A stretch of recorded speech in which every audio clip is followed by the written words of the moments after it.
Okay, should be all set. Okay. I'm going to Okay, take thank you. I can start. a list of members. Okay. I think we lost Volker. Rudy. Anyway, Yeah, hello, welcome to the February 18th meeting of the Northborough Historic District Commission. yeah. My name is Bob Light, Chair. Just a few remote meeting announcements before we start.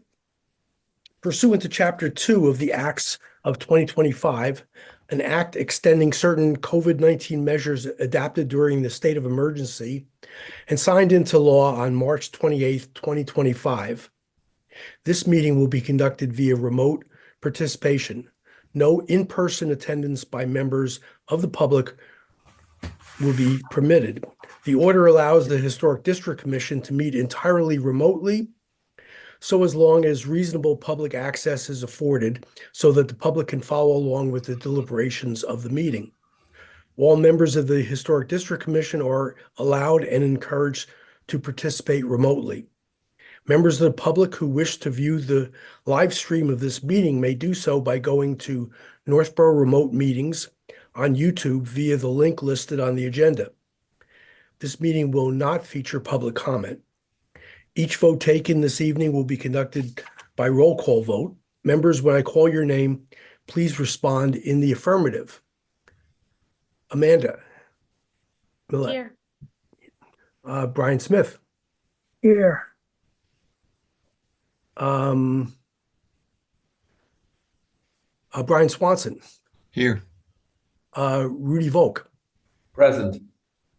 Okay, and I'm Bob Light. I'm here. And I Millie welcome Milton. Julianne Hirsch to the meeting. And Millie Milton. Oh, and I'm sorry. No, and Millie. And Millie. I'm Are you actually here? here. I didn't. You're blocked out, so I didn't see. I'm sorry. Okay, so we're all here. And okay, so first on the agenda is the approval of prior minutes, which I sent out earlier. Has anyone have any questions or edits on those minutes? So I assume everything's okay. So hearing no comments, can I have a motion to approve the minutes of January 21st. 21st? Sorry. Okay. Do I have a motion? So moved. Second. A second. Second. Okay. Brian Smith. Yes. Amanda. Yes. Brian Swanson. I abstained because I wasn't there. Okay. Millie Milton. Yes. And I approve the minutes. Okay, thank you. So they are approved. Yeah. Okay. Okay, for the first part of the meeting, CPA project status. Howard Street National Register update. We've been having some problems with our consultant. Project's about half done. I did reach out to her and I did get a response finally. She is going to be re-looking at the project. She's going to be going through the figures and try to, as she says, she's going to try to figure out a path to completion. But unfortunately, she says that the initial review by the Massachusetts Historical Commission seems to make it a very ambitious project, whatever that means. So I need to get back to her and clarify. Just for everyone's benefit, the project was CPA funded way back well before my time. And it was a $7,000 project. She's invoiced us several years ago for $3,500, so it's half done, and then the rest would be on completion.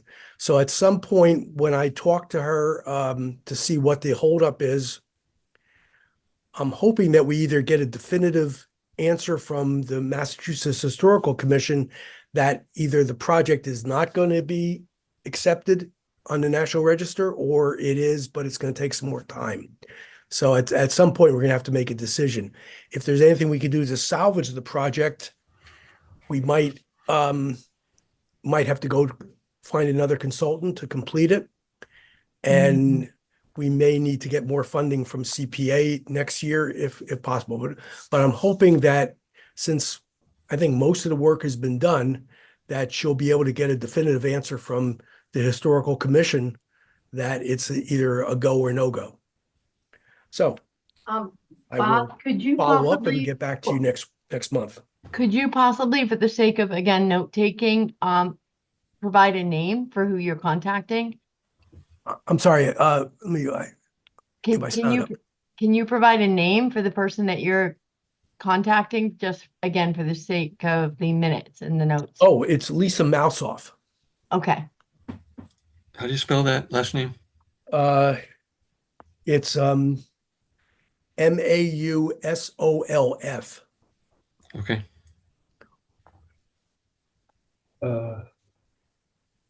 If I Yes, Rudy. if I can say something on my own term, because I have experience and another way of to preserve. So I think to put it under National Registry, the goal is to preserve the land for a long time. Do I see it right? Probably, no? Yes, but I think that's a given, but I think one of the main reasons, and this goes back, I don't know if anyone can remember, but it's at least 10 years. I think it was 2013, maybe over 10 years ago when we got the CPA funding.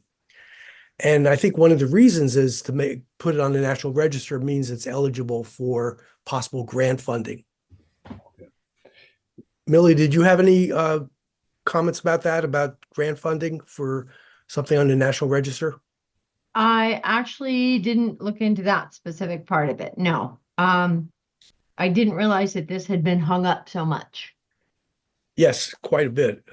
It was, as I said, it was before my time. I do know that there are grants available. I don't know if this would apply, seeing that we already had funding for it and it fell through. Not the funding, but the project has stalled. Well, it's worthy to have something on the National Register. There's not many properties that are on the National Register. Right. Actually, I'm going to cover this later on, but 35 Whitney Street is now being evaluated in its final stages. That's Norm's house, Norm Corbett. Yeah. So I just got a letter about that, and I think in early December, they're going to be reviewing it with the consultant that put the items together, and also the draft documents for that listing is now posted in the library, the Northborough Library. So that's good news. So we'll have that. The Historical Society building is on the National Register, and the Aqueduct bridge. Those are the ones I'm aware of right now. No. Yeah, I mean, if you want to send me any of that information, I can certainly look and see what there is. I didn't have that foreknowledge of where things were in this. Okay, I will do that. Oh, If Okay, next on the agenda is Oh. cemetery signs. I We think covered Dr. Volk had something to say. Oh, sorry. Yes, sorry. That can be connected with 35 Whitney Street. So I'm not quite sure if the commission knows about a third or a secure way how to preserve property, if this is a goal. So I'm not quite sure about the goal of the grant funding. So with my house, I'm looking for now with the historic New England. This organization is known.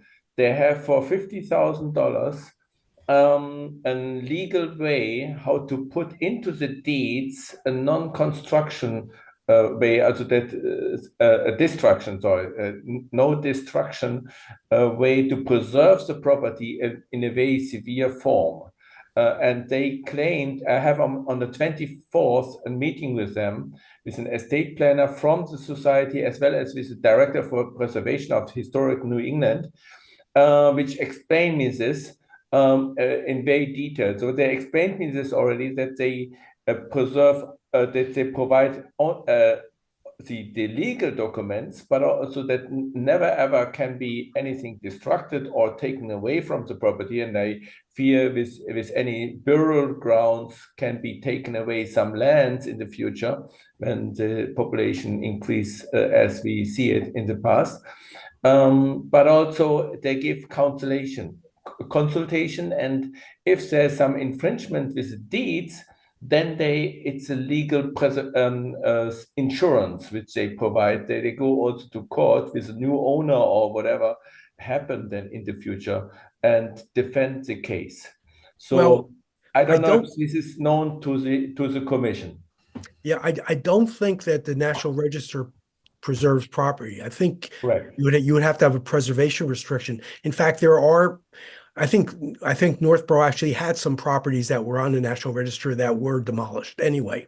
Correct. So it doesn't offer protection. Now, in the case of 35 Whitney, that's in the historic district, as well as the Howard Street burial ground is in the historic district. So there's protection there. Plus, the Howard Street Cemetery is town-owned land.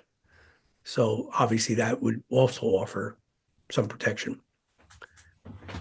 I don't really see anything happening at the burial ground. But it can be still sold by the town in any moment also. I mean, that's Right, but Natural. there would be restrictions in the, pretty strict restrictions in the historic district about that. okay. So it would probably have to go through the commission for approval, which wouldn't happen. If there's some interest of the commission, I can make a report about my meeting and the information and send it to you, Bob. For example, what comes out, that we have the contacts in case that there's some interest there. Okay, if you want to put some notes together for next meeting. Yes. Good. Okay. Thank you. That was good. You're welcome. Thank you. Okay. The cemetery signs, just to follow up, and now we did replace the cemetery signs at no cost. They look great. And I did pass on the recommendation to Scott that they should be rotated once a month. I mean, once a year or so. And that's not for warping issues. It's, I think, more to even the fading out, because they're going to fade with time. And so you're basically turning it from the sun side to the shade side at once a year. So I passed that on to Scott, and I think what we'll do is make a note of that I think that was in our minutes from last meeting, that we'll make a note that next year in January, February, we'll notify DPW to turn the signs around. Also, the old signs were going to be thrown away. So what we did was we decided to, as the commission decided, that we would leave them with the Historical Society to take what they wanted and put into the museum, and they would have to discard the others. Well, it turned out they didn't want to keep any of the signs. So what they did was they offered them to members to take, and they were all claimed. So the warp signs are now in various people's homes, but they're at least saved. So I just want to make that clear in case anyone sees a sign in someone's house. They didn't steal it. It was garbage that was retrieved. I hope Leslie got one. She worked hard. Yeah. I don't think so. And she may not want one. Yeah, no, I got one, by the way. Oh, I got perfect. the Brigham Street. That's awesome. I've worked hard on that, so I deserve that sign. I You're gonna put agree. a cemetery sign up in front of your house? Yeah, really. No, it's in my basement next to the dartboard. Oh, perfect. And but all the ones were taken. The various members of I the love historical society had claimed it. it. Perfect. Okay.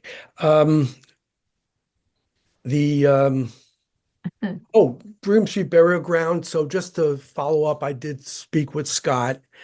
He is about that sign on the post, and he is going to be going with the better version. I think it was the bronze version that we just selected. And he's going to get a mock-up from the trophy company that's doing the sign, Crown Trophy, I believe. And just to see what it's going to look like, how big it is, and decide whether we need other more language on it. I basically got back to him and said we have enough descriptive signs and historical signs on the at Brigham Street that we don't really need too much more information. This is just really to describe the burial ground area to the left of the sign. But if it turns out that the sign is big enough to have more wording, we might want to do something on there to say sponsored by the Community Preservation Act, for example. But at this point, it's going to be as we discussed. And I'll keep you posted on that as we go along. Bob, can I ask a question about Brigham Street? Yes. Is there a plan for any trees to be replaced? Well, there is, yes, there was also plans to do some sort of I don't know, Leslie and Tom were looking at. They're not here right now, but it was some sort of a what do you call it? Oh, the labyrinth. The A labyrinth. labyrinth. Yes. And maybe some trees. Now there may be still some money left over after the sign gets put up. We may have as much as $1,000 left on the CPA project. Well, Lori got some money from ARPA for a tree program that was supposed to be for downtown, but if she has any trees left, that Yes, and yeah, and I think I spoke to her about that, and not really sure, but yeah, we would definitely like to see trees planted there if there was funding to do it, and if it was leftover trees from the downtown project. So are there trees that are recommended for an historic cemetery? Like To be honest, I don't know. Does anyone know if I just don't know. And this would really be in an area that's not by the cemetery, not by the graves. a grave site, right? It would be on the east side. So I don't think that would be a problem. Obviously, it would have to be someone who knows trees better than I do would have to know what the best soil, best tree for the soil is and for the light that they're getting. Mm-hmm. Mm-hmm. Okay, thanks. Sorry to interrupt. No problem. The next item, just the Northborough Historical Society Windows project was approved by CPC, and it would then be going to town meeting. They did get, based on our recommendation, they did get an alternate source vendor, and it turned out to be cheaper and seemed to be a better quality vendor, more responsive vendor. So that's good news. I think they saved a lot of money. It was a bit close to $100,000 off the project. Yeah, it was A lot. It was good. So Yeah. so we should be happy that we contributed to that. But anyway, and that's going to go to town meeting. So that's good news. For committee representation, CPC is first, and Leslie's not here. So we'll pass over that. Unless Millie, do you have anything on that? CPC? The only thing again is just the windows as far as the historic, and we kind of touched on that last time. Right. And you basically just said it was a they went back out to get more bidders and fortunately got better pricing. Right. Was I right? Was it close to $100,000, I think, savings? It was a significant amount. I don't recall the amount. I feel like there were a lot of numbers going around in my head for that meeting. So yeah, yeah, don't quote me on that. I'd have to look that up, but I think it was a significant amount of money. yeah, I think they were very happy not to be asking for a larger amount. Yeah. Right. Okay. while we're on that, master plan implementation, Millie? No updates since last time. We haven't had a meeting. We always seem to time our next meeting just after this meeting, so it's tomorrow night. So next time I will have some updates. Okay. All right, next is the Northborough Revolution 250 Committee. So we had as I mentioned last meeting on January 31st, we had the Knox Trail celebration in Worcester for all the Knox Trail towns, which was Northborough, Sudbury, Worcester, Spencer, Brookfield, and um, hmm, Lester, did you Leicester, mention? Yeah. Leicester, right. And it was good. We were represented by the select board men, Mike Tejan, who gave a very nice speech about the meaning of the Knox Trail to the Northborough community. Awesome. And it was well attended. They had a little parade of horses and cannon and on sleds and a very nice celebration. It was attended by all the local politicians. The mayor of Worcester was there. Senator Kennedy was there. Kate Donahue was there. It was very good. There's been some pictures posted in the various social media, and I think there's something going to be coming out soon about that. Okay. In terms of spending for the committee, there's really nothing new to report. The committee did authorize another $1,500 or so to be spent for more educational booklets that will be passed out for the event on May 31st, May 30th. Basically the Declaration of Independence, Northborough Declaration of Independence event. And that's going to basically close out the ARPA account, which we were hoping to do. And there'll be a little bit, and then about half of that is going to be in the new town account that was authorized at the last town meeting. Okay, that's all I have for that right now. Oh, and yeah, I'm putting in the final order for the monument, the Minuteman Monument, which is CPA funded back back in 2025. So we're going to have that done. I found a second vendor who was, I think, more responsive and came in at a good price because there was a big inflation from when I first put the proposal in. Yeah. But looks like we'll stay within budget, hopefully, and hopefully we're going to have some sort of a dedication in the summer. We're shooting for Memorial Day, but it could be closer to the 4th of July. Tom's not here for the Fire Station Building Committee. So I don't think there's anything more to report on that. Amanda, anything on the library board that might be of interest to the Historical Commission? No, nothing yet right now. Okay. Mhm. As I mentioned, the documents for 35 Whitney Street are now posted at the library, if anyone's interested. All right, so the next on the agenda is 35 Whitney Street. I think I covered that already. The nomination is going to be considered by the Massachusetts Historical Commission on March 11th. Next, White Cliffs.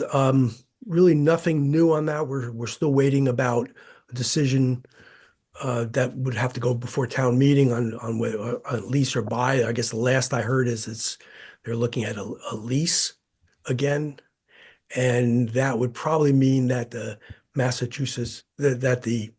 Northborough Historical Commission would not be involved in the preservation restriction, except possibly helping write the document. But the holding of the preservation restriction would be by an independent source. One possibility would be the Historical Commission, Historical Society. The other would be the was it Preservation New England? Was the other group? Uh, mass preservation? The one, Yeah, what was, I'm sorry, There's also a Preservation Worcester, would they? no, I don't think that was one of ones considered. It was, I think it was Preservation, Massachusetts? no, I'm sorry, Historic New England. Yeah. Historic New England would be the one that was contacted, and they have to get some approval from their board as to whether they're going to handle the project or not. But at this point, I think there's more work to be done before we get to that point. Is that who you're working with, Rudy? Yes, exactly. It's the same. Okay. It's the same organization. Yes, Historic New England? Historic New England. Yes. Yeah, okay.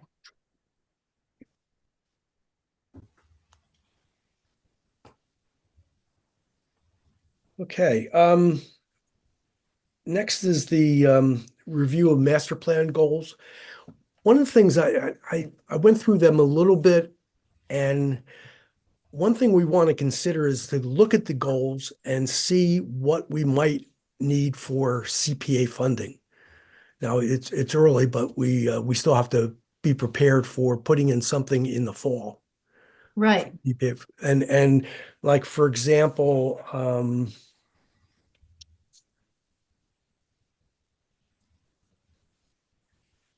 so one of the things would be to look at historic markers, for example, our preservation plan has a list of historic markers to be considered. I looked through that, and for example, the library marker is already done.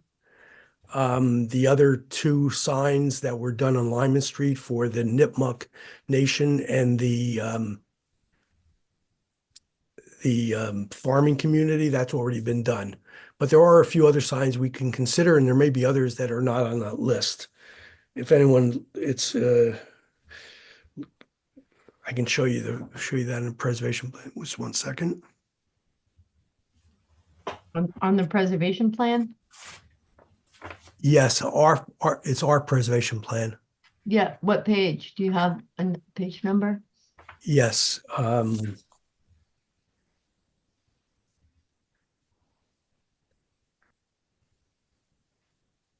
For gold? 97. Okay. Actually have it right here. Okay, you're seeing my screen right now, right? We're seeing you toggle through it.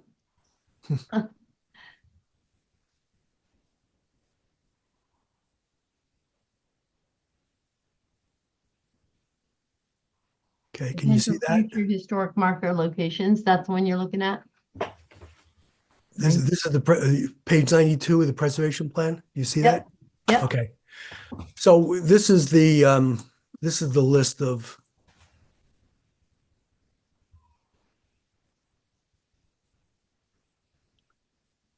okay. So we have a Trinity well, these are done already, these two, the native trail and the farm community, and the Gale Library is done.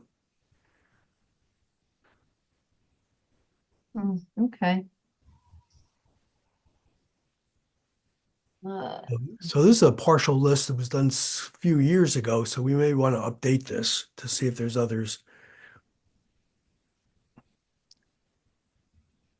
But I don't want to spend too much time on this because going back to our original lists, it looks like we're actually making some good progress on many of these, and many of these are ongoing right now. So can promote awareness of Northborough history.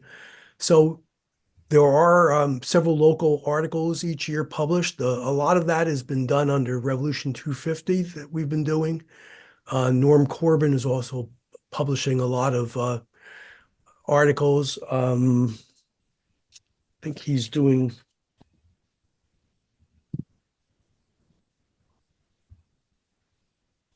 So these are people who can just do, I mean, Norm can do something on his own regardless. These don't have to be members of the commission. actions? Well, it is our action, so, but as long as it gets done, it's good. But Sure. certainly, this is something to consider. Um, Collaborate with Historical Society on local history projects. That's ongoing. There's a lot of progress there through the Revolution 250 Committee. Historic markers and so on. So you go through the list. One of the things we might want to do for the next meeting is when we had a chance to review this, identify possible CPA projects. Okay.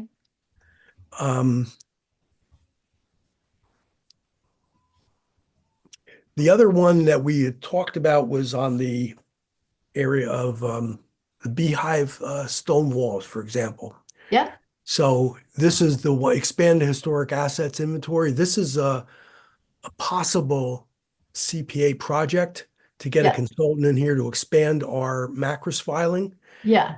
But the one that I think that we should do first is to expand the White Cliffs macros filing to include the beehive stone walls. That would offer protection to the beehive stone walls. It might even be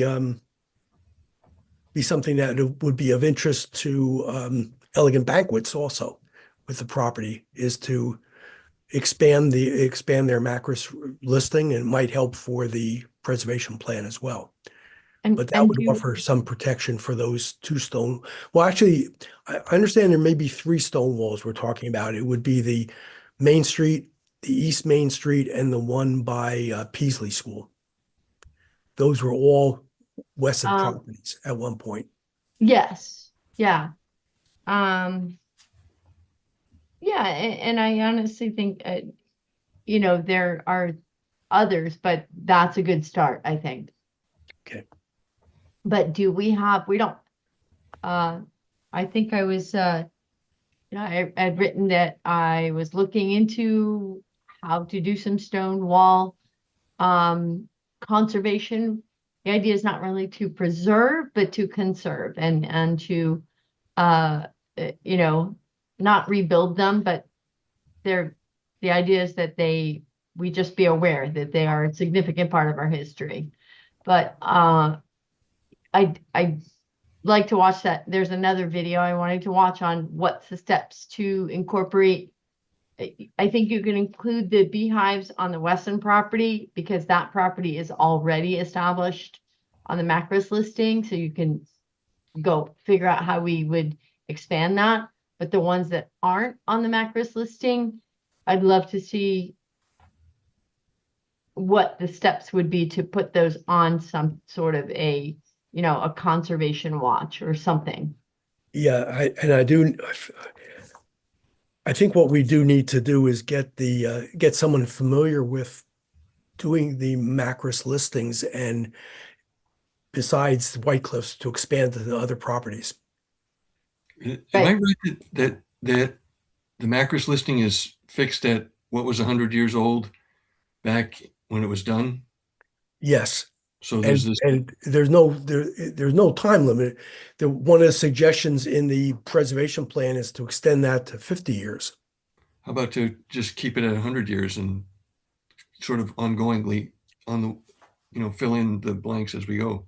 Well, that's a good idea too. I mean, as Tom mentioned at one point, that 50 years sometimes doesn't make architectural sense because I agree. Yeah. things weren't that 100 years does make more sense. Now there are exceptions. The 333 Howard Street was less than 100 years old, but it was significant because of its architectural. Well, that's if you have something that's unique and unusual in design or features. Right. So, I mean, it would be, I think you're right, Brian. I think I like that idea, is that we should look at 100 years, but also make certain exceptions. Right. Okay. So I think rather than spend too much time on this, I would again encourage everyone to look at, I went to the preservation plan rather than the town document from 2020. I think this just lays it out a little bit clearer. There's various bullets, and I think I went through them and I said, boy, we're making some good progress on many of these. They're Yeah. certainly ongoing, but I especially want to make sure that we are covered for CPA funding, so we don't have to scurry around to try to meet the deadline of, what is it, November 1st, I think. It is, yeah. Right. And there are also ways that we've been going in with relatively low cost CPA projects in the past. But if, for example, it doesn't have to be one sign, it could be 3 or 4 signs on the same project request. Mm-hmm. So there are ways that we could do that. Well, I will say that White Cliffs was under historic. So we're still paying that off. Yeah. Oh, yes. Yeah. Yeah. I do have a question. If you can, while you're on that, scroll to page 77, if you have the option. Yes. Because looking at, I spent some time looking at the National Registry listings in Northborough. I mentioned that last time. And I noticed that the Mary Goodnow grave burial site was recommended in 2015 for National Register. Yes, I saw that. listing. How do we follow up and say, where's this at? So, sorry. Yeah, you're getting there. 2 more. Bottom one right there. I mean, it's been 11 years. How do we follow up on that?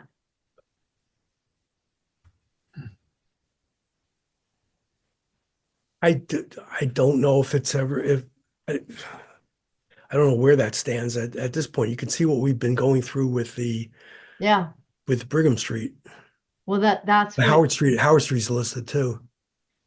it is. So that's, is it it's recommended by Mass Historical Commission. So maybe that's something we can begin to, again, follow up on to say, hey, where is this at? And Yeah, that's a good point.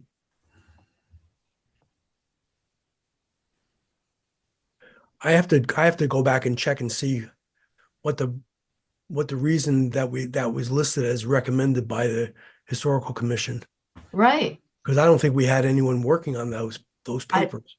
That's why that's the only piece that I was unaware that there had been any. I actually thought it was already listed. So,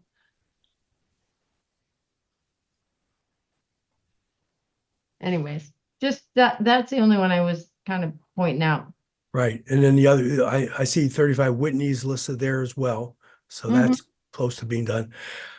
Okay, Yeah. well, if it turns out that we need to go back to the CPA to get a new consultant to finish the Howard Street project, we might be able to do the Goodnow burial site at the same time.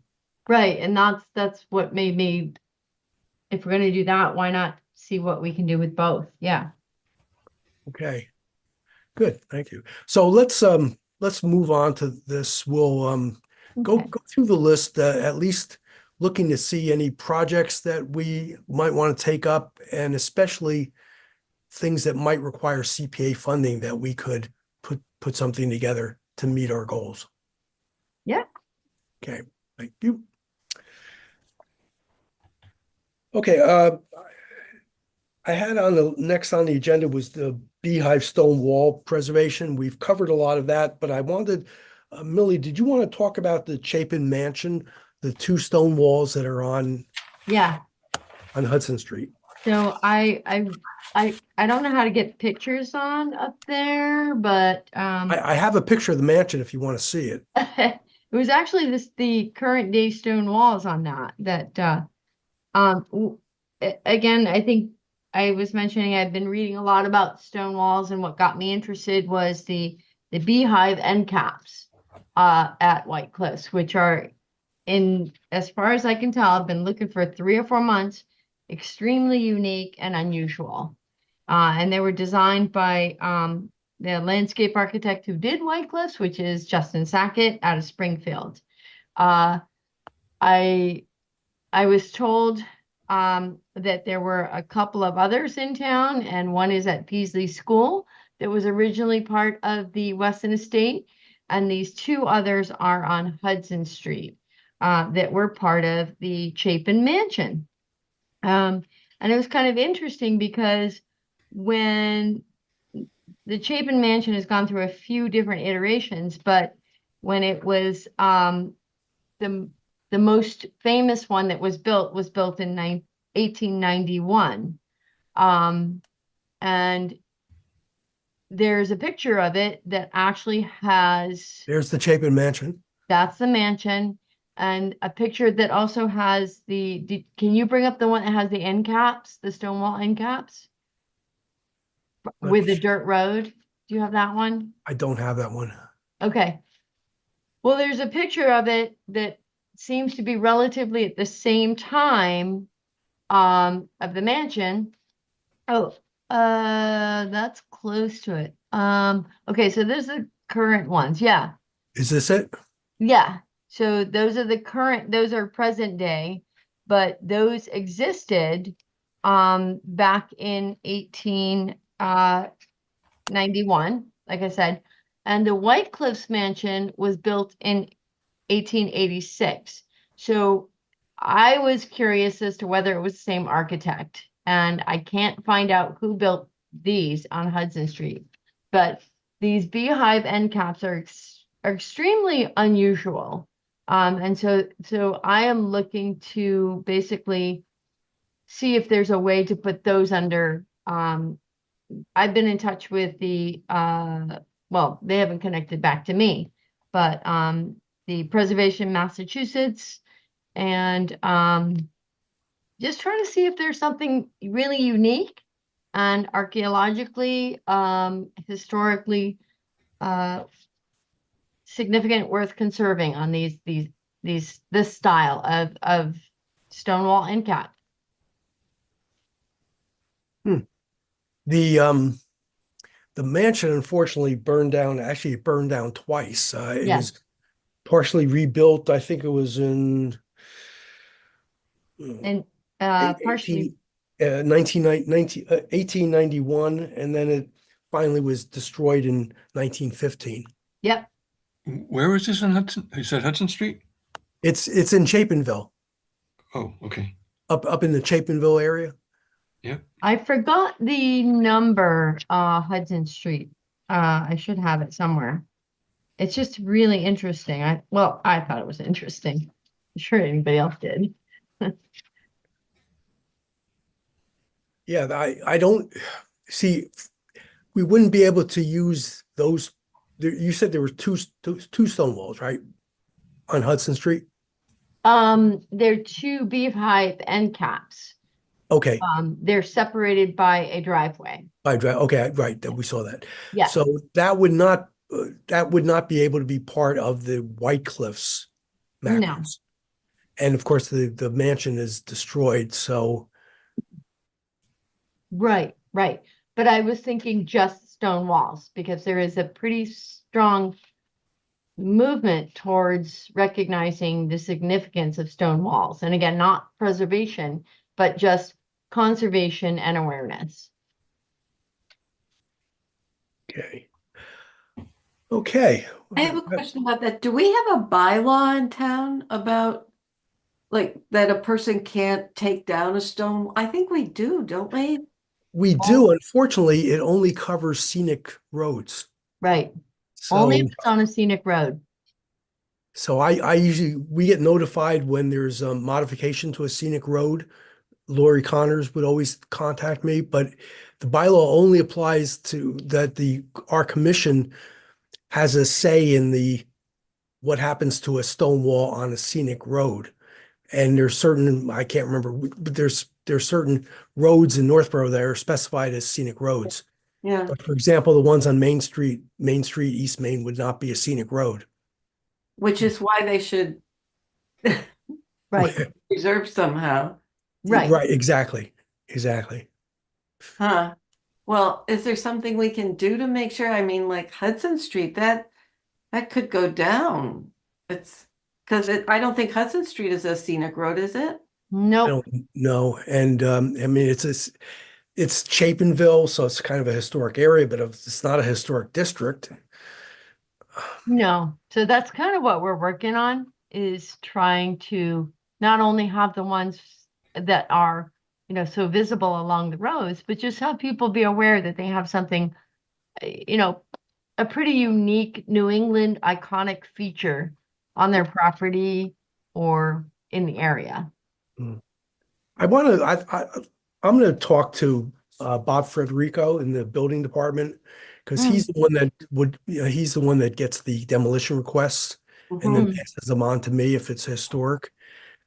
See if he has any ideas about what might be covered and how we might be able to cover stone walls, at least to get a heads up if someone wants to demolish it. Mm-hmm. Yeah, and again, that's partly the second, I think I was telling you about the second video that is a step-by-step guide to um, working with your town for stonewall conservation. It's amazing that those things have not, I mean, they're exactly the same, I think, as they were over 100 years ago. Isn't that crazy? Crazy. Now, the ones on Hudson Street are a little different than the ones around White Cliffs, because the ones around White Cliffs, they look like they're not cemented together. It's just stone placement. Right. But the ones on Hudson Street look like they're cemented. And that might have been I'm going to say a modernization or modification for expenses, because maybe one had more financial options to do I would call it a more costly version, or I don't know when cement came into play, but maybe that's something that was, because it's actually the same type of stone wall Right. that was done by the same landscape architect, Justin Sackett, in Springfield. At the entrance to Forest Grove, which is one of his designs, there's a similar style of wet stone wall, more similar to Hudson Street, which is what makes me think he might have done both of them.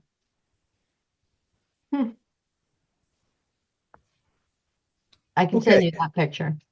Okay. And also, Millie, if you have the address of the cell walls on Hudson Street, Yeah, I send them to me. do. Let's see. Not on the pieces of paper that I should have right in front of me, though.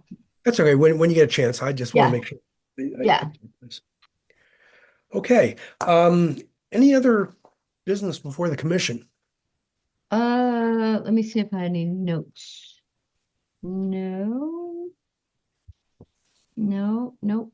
I think that was it for me. Yeah, that's it for me. Okay. I had interesting thing we found in the town clerk's office from June 3rd, 1776, the Northborough Declaration of Independence. What? Whoa. Found that's it was listed in some of the history books, and we actually found the original town warrant that was written up in the list of town warrants in one of the documents. It was amazing. So Wait, is it framed? Is it like no, what? it's in a book. It's just a listing of town warrants. That's really funny. Yeah. That's wild. Oh my gosh. So Julianne, save your town warrants in a book so that in 250 years it might be significant. So that was really good. So of course we're planning a big celebration on May 30th to celebrate Northborough's original Declaration of Independence 1 month before July 4th. Right. Wait, so May 30th was when Northborough. It was June 3rd. June 3rd. Oh, okay. June 3rd. We are our celebration is going to be the closest Saturday that we had. Yeah. The other thing is that there's going to be a community advocate article about the Lyman Street historic panels, the one about the Nipmuc and the farming community, and that's going to be published soon. Norm Corbin wrote that. Lastly, April's coming up, and that's when we're going to have town office. We're going to have a commission officers nominations and elections. So again, looking for volunteers to fill positions. My 3-year term is up in April, by the way. So, What? well, I mean, it's my 3-year term. So I assume, is this something, Julian, the select board decides to? Okay, so how many positions do you have open on? I believe myself, and I'm not sure who else. Did anyone else get a notice? I did not. I saw a notice. Mine is up in April as well. Yeah, no, I mean, unless someone applies for a position that there's a limited number, there's no openings, you're automatically reappointed. Okay. Okay. That's good to know. So I don't have to get interviewed again. Yeah. I serve at the pleasure of the select board. So Right. I'm also looking for anyone who might consider being the chair in April to contact me and we can discuss it. Mm. Okay, we have 2 months to think about it. Good luck with that. Yeah. Great. So, any other business before the commission? I have a question. Other than the May 30th, do you have anything planned like for the fall, like at Apple Fest or anything like that? Yes. Well, there's going to be a concert in May. I don't have the exact date yet, and that's going to be held at the Trinity Church, and that's going to be a colonial music concert. Oh, cool. Yeah, and it's coming out of the committee's budget. I think the musicians want us to charge something, so we're going to do something for Northborough residents, just basically so we could have a good ticket count, so we don't get overdrawn. We haven't worked out the details of that yet, but as far as I'm concerned, it could be free to Northborough residents. Definitely, it's going to be free to seniors and children. And that's going to be sometime in May. I have to get back to you on the date. And then there's May 30th. There's going to be the dedication of the War Memorial for Revolutionary War soldiers, which will be sometime in the summer. And then we are planning to do something in September around Apple Fest. Now, what will happen in September will be the Declaration of Independence got printed up during the summer. It didn't get to Northborough until September. So the reading of the Declaration of Independence took place in September by Reverend Whitney, and he gave a lecture about that. So keep in mind, obviously, the way news traveled, no one knew what happened on July 4th. We didn't really hear about it until sometime in September. So we are planning to do something in September, probably around Apple Fest, about the actual reading of the Declaration of Independence. Wow, that committee's doing a lot of great things. Yeah, it's been fun. It's a lot of towns are basically having formed their own committees. So I'm glad we did that a couple of years ago and got going. We were ahead of many towns, but obviously not ahead of some of Lincoln, Sudbury's, and Concord's. Okay, anything else? Could I have a motion to adjourn? Oh, I'm sorry. The next meeting is our normal scheduled March 18th at 7:00. Okay. moved. I heard Millie moved to this. Did someone make a motion? Millie did. I did. Oh, thank you. I seconded. Second. Okay. Brian Smith. Yes. Amanda Millette, Yes. Brian Swanson, Yes. Julie Milton, Yes. and I vote yes to adjourn. Thank you all very much. Thank you. Have a good rest of the winter. Thank you. Hopefully it's short. Yeah. Thanks. Good night. And that